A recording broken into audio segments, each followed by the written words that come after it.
Congress party ने निकाली लोकतंत्र सम्मान रैली। भाजपा को बताया लोकतंत्र विरोधी दल और 20 मार्च के दिन को कहा संविधान और लोकतंत्र के लिए काला दिन।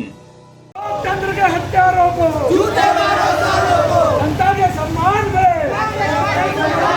जनता के सम्मान में कांग्रेस मैदान में। मध्य प्रदेश में भाजपा शासन के 15 साल बाद सत्ता में आई कमलनाथ सरकार को 15 माह बाद गिरा दिया गया। आज ही के दिन 20 मार्च 2020 को कांग्रेस की सरकार गिराकर पुनः शिवराज सरकार सत्ता में काबिज हुई थी। इसी को लेकर आज पूरे प्रदेश में कांग्रेस ने लोकतंत्र सम्मान यात्रा निकाली। बालाघाट में इस यात्रा की शुरुआत दोपहर 3 बजे कांग्रेस कार्यालय से हुई, जो सबसे पहले महात्मा गांधी प्रतिमा स्थल पहुंची, जहां माल्यार्पण के बाद कांग्रेस की लोकतंत्र सम्मान यात्रा नगर के विभिन्न मार्गों का भ्रमण करते हुए काली पुतली चौक पहुंची। इस दौरान कांग्रेसियों ने एक सभा को संबोधित किया।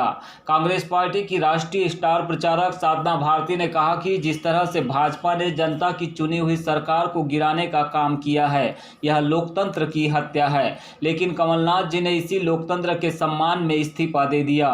उन्होंने अपने संबोधन में प्रधानमंत्री मोदी और शिवराज की सरकार को झांसाराम और घोषणावीर की सरकार बताते हुए जमकर निशाना साधा। उन्होंने देश के लिए अपना सर्वस्व अर्पण कर दिया और आज ही के दिन 20 मार्च पिछले साल वीरांगना रानी अवंतीबाई लोधी के सिद्धांतों के अनुयायी बनते हुए, उनके नैतिक मूल्यों को अपनाते हुए आदरणीय कमलनाथ जी ने लोकतंत्र के मूल्यों की रक्षा के लिए अपने मुख्यमंत्री पद से इस्तीफा देने का काम किया था। भाजपा के दुशासन, दुर्योधन और शकुनी मामाओं ने मिलकर साम दाम दंड भेद की रणनीति को अपनाकर विधायकों को खरीद फरोख्त करने का काम, लोकतंत्र को लूटतंत्र बनाने का अभियान चलाने का काम किया और जो अभियान अभी भी जारी है। और आज साधना भारती यही समझाने के लिए आई है कि आज हिंदुस्तान में क्या बढ़ रहा है। आज हिंदुस्तान में महंगाई बढ़ रही है, बेरोजगारी बढ़ रही है और झांसाराम बाबा की मोदी भी सुरसा की तरह बढ़ती जा रही है। मगर आज अगर कुछ घट रहा है तो वो सरकार के प्रति विश्वास घट रहा है। और इसीलिए आज मध्य प्रदेश के अंदर भी दो विचारधाराओं की लड़ाई है।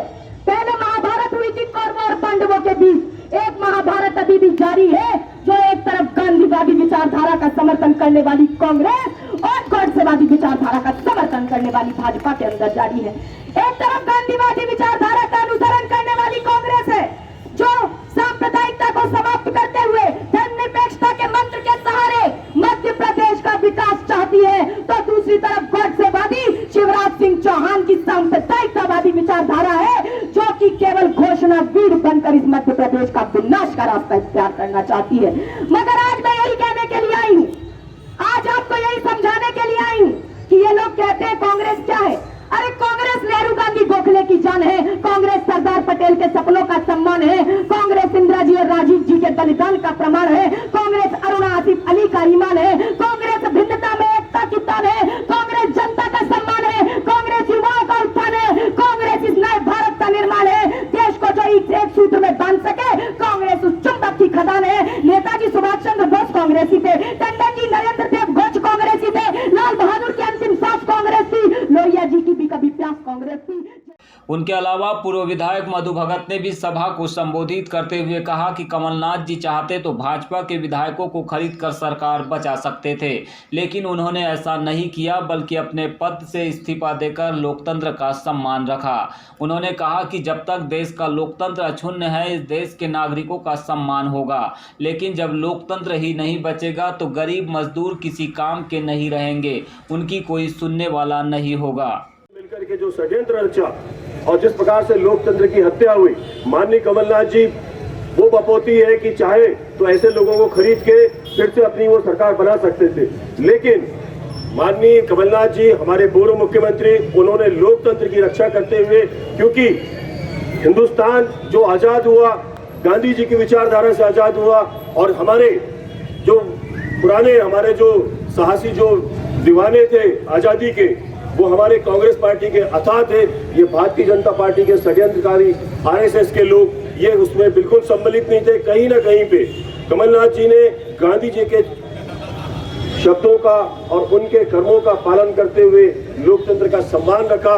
चाहते तो वो भी खरीद फरोख्त करके सरकार को बना सकते थे, लेकिन लोकतंत्र होगा हिंदुस्तान उसी समय अपने आप को तरोताजा रखेगा। लोकतंत्र जिस दिन खत्म होगा उस दिन इसी तरह लोकतंत्र सम्मान दिवस को कांग्रेस के कार्यकारी अध्यक्ष राजा सोनी व अन्य नेताओं ने भी संबोधित किया। इस दौरान शेषराम रहांगडाले, स्नेहांशु अवस्थी, श्याम पंजवानी, रहीम खान सहित अन्य कांग्रेसी नेता और कार्यकर्ता मौजूद रहे। सरकार को बचा सकते थे, लेकिन हम चूंकि लोकतंत्र का सम्मान करते हैं, हम गांधी जी को मानने वाले लोग हैं, हम लोकतंत्र की हत्या नहीं कर सकते। इसीलिए इसी दिन 20 तारीख के दिन कमलनाथ जी ने मुख्यमंत्री के पद से इस्तीफा दिया था। इस तरह से उन्होंने लोकतंत्र के सम्मान की रक्षा करने का काम साथियों इस दिन किया था। साथियों, जिस तरह से मध्य प्रदेश में कांग्रेस की सरकार चल रही थी, कमलनाथ जी की सरकार चल रही थी, जिस तरह के कार्य आदरणीय कमलनाथ जी कर रहे थे, जनता के हित में कर रहे थे, किसानों के हित में कर रहे थे, मजदूरों के हित में कर रहे थे, बेरोजगारों के हित में कर रहे थे, उसको देखकर जो भारतीय जनता पार्टी की जो सरकार है वो थरथरा गई थी। उन्हें ऐसा लग रहा था कि अगर ये सरकार कुछ समय और चली तो लगता नहीं कि हम इसको आगे भी रोक पाएंगे। कमलनाथ जी को रोक पाना नामुमकिन है, बहुत मुश्किल है। किसी भी तरह से साजिश करके इस सरकार को गिराना बहुत जरूरी है, क्योंकि पूरे प्रदेश की जो जनता है, जो भारतीय जनता पार्टी के भी जो बुद्धिजीवी लोग हैं, वो भी माननीय कमलनाथ जी की तारीफ कर रहे थे, हमारे कांग्रेस सरकार की तारीफ कर रहे थे, और इस बात को पचाना भारतीय जनता पार्टी के लोगों के लिए मुश्किल हो गया था। इसीलिए बहुत बड़ी साजिश के तहत एक बहुत बड़ी साजिश की गई, एक बहुत बड़ी व्यूह रचना माननीय कमलनाथ जी के खिलाफ में तैयार की गई, और हमारे ही पार्टी के कुछ गद्दारों को तोड़कर, खरीद फरोख्त कर इस तरह से भारतीय जनता पार्टी के लोगों ने अपनी सरकार बनाई। वो सारी चीजों को आपने देखा किस तरह से बेशर्मी के साथ उन्होंने मध्य प्रदेश में अपनी सरकार को बनाने का काम किया। साथियों, प्रदेश की जनता इन्हें कभी माफ नहीं करेगी। जिस तरह से इन्होंने सरकार बनाई है वो लोकतंत्र के मूल्यों के खिलाफ है, लोकतंत्र के सम्मान के खिलाफ है, हमारे संविधान के खिलाफ है। साथियों, ज्यादा दिन नहीं है, इस झूठी और इस खरीद फरोख्त की सरकार को हम गिराएंगे बहुत जल्दी। अभी ज्यादा समय नहीं है, मात्र 2 साल का समय है। हम देंगे मुंह तोड़ जवाब इस भारतीय जनता पार्टी की सरकार को, हम देंगे, भारतीय जनता पार्टी को, लोगों को देंगे।